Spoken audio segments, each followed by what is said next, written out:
Good afternoon. Here is the news at 4. First, the highlights. Governor Sanwo-Olu advocates export diversification for economic sustainability. President Assembly 6 trillion naira. On the front in Ukraine, fires U.S. supplied long-range missiles into Russia.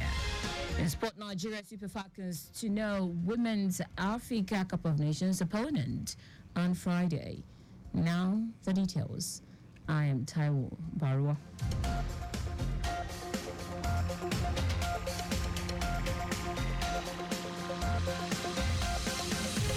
Beyond physical goods like processed agricultural products, Lagos State Governor Babajide Sanwo-Olu has advocated the need to highlight one of the fastest growing and most promising export segment in arts and creative industries. Governor Sanwo-Olu stated this while delivering a lecture at the 36th convocation of the Yaba College of Technology themed Developing Export Alternative for Nigeria's Economic Recovery.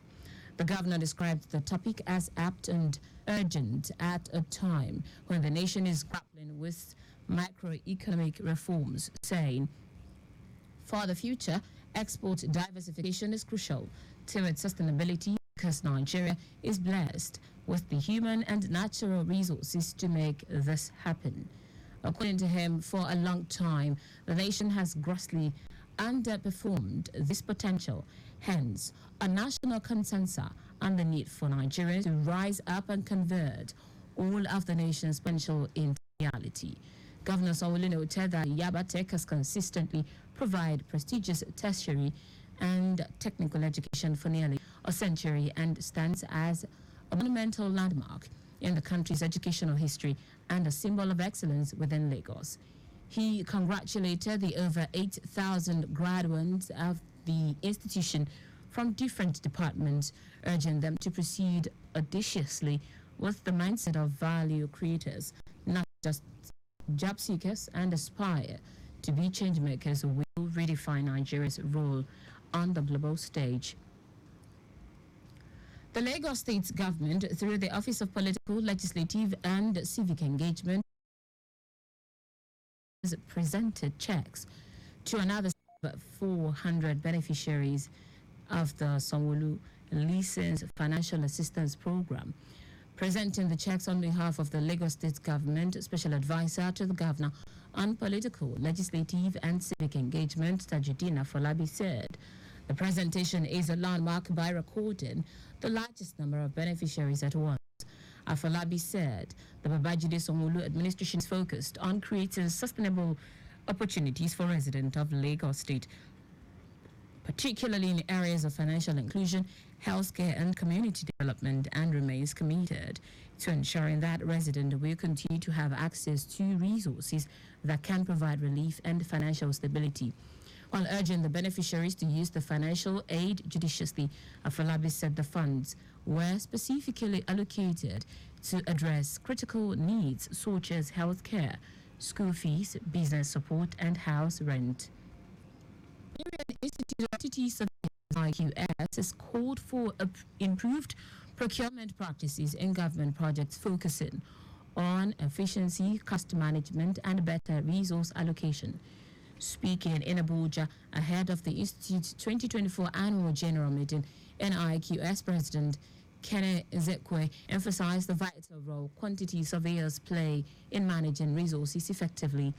Ezekwe urged both public and private sector stakeholders to adopt modern tools and best practices to improve project delivery. He highlighted that the NIQS AGM scheduled to take place in Port Harcourt from November 26 to 29 will focus on the theme strengthening quantity surveying practices and processes for growth and sustainability in a turbulent economy. Ezekwe described this year's theme as particularly relevant given Nigeria's current economic challenges. To the rest of the stories, President Bola Tinubu has written to the National Assembly seeking approval for a fresh 1.767 trillion naira as a new external borrowing plan in the 2024 Appropriation Act. It approved the loan If approved, the loan will be used to part finance the deficit of 9.7 trillion naira for the 2024 budget. The president has also forwarded the medium-term expenditure framework (MTEF) 2025 to 2027 to Parliament, and the National Social Investment Program Establishment Amendment Bill tool for the implementation of the federal government's social welfare programs. This is as the Central Bank of Nigeria said the federal government spent $3.58 billion servicing the country's foreign debt in the first 9 months of 2024. Today is World Toilet Day.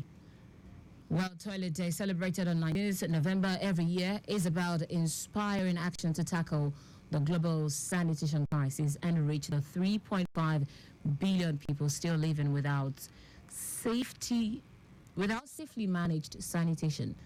Observed since 2013, this day has been dedicated to emphasizing the importance of safe and accessible toilet facilities as part of Sustainable Development Goal 6, ensuring water and sanitation for all by 2030.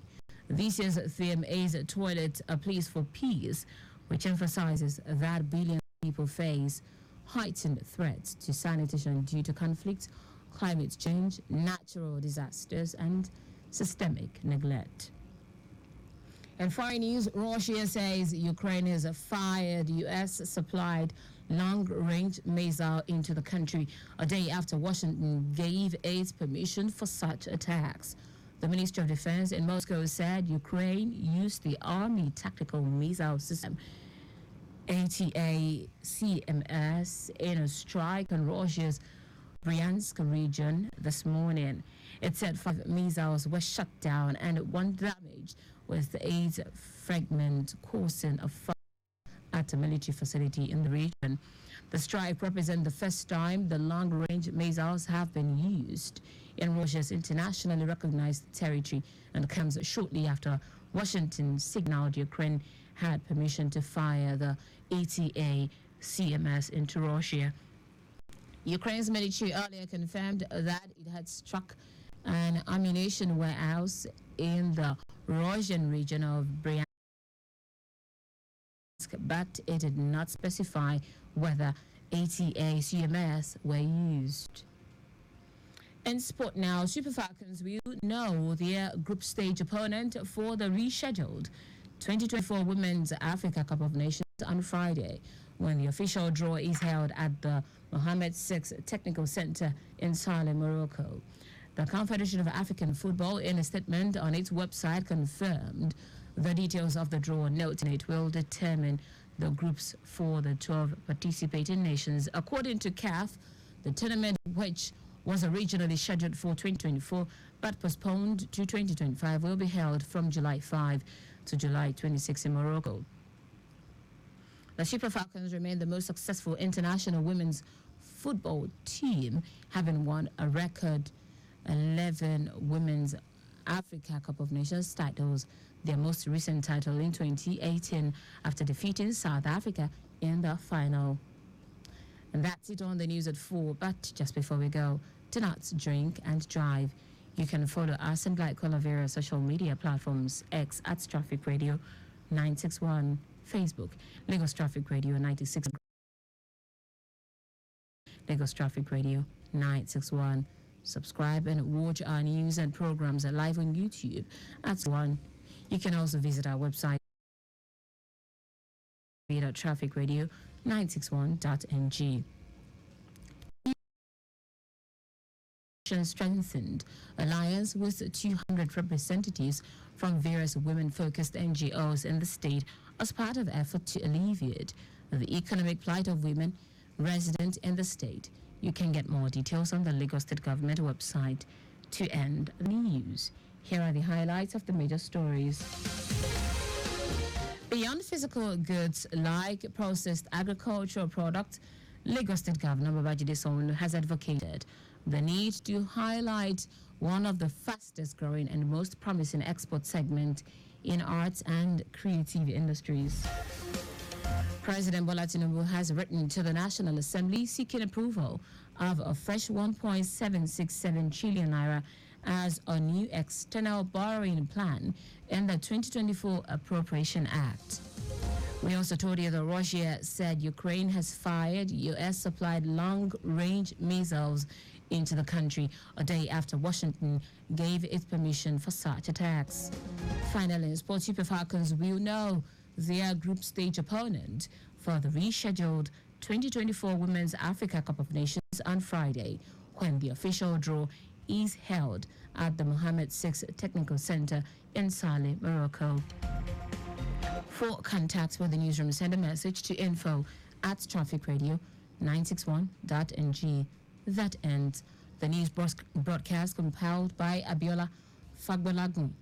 I am Taiwo Baruwa. Thank you for listening. Good afternoon and welcome to the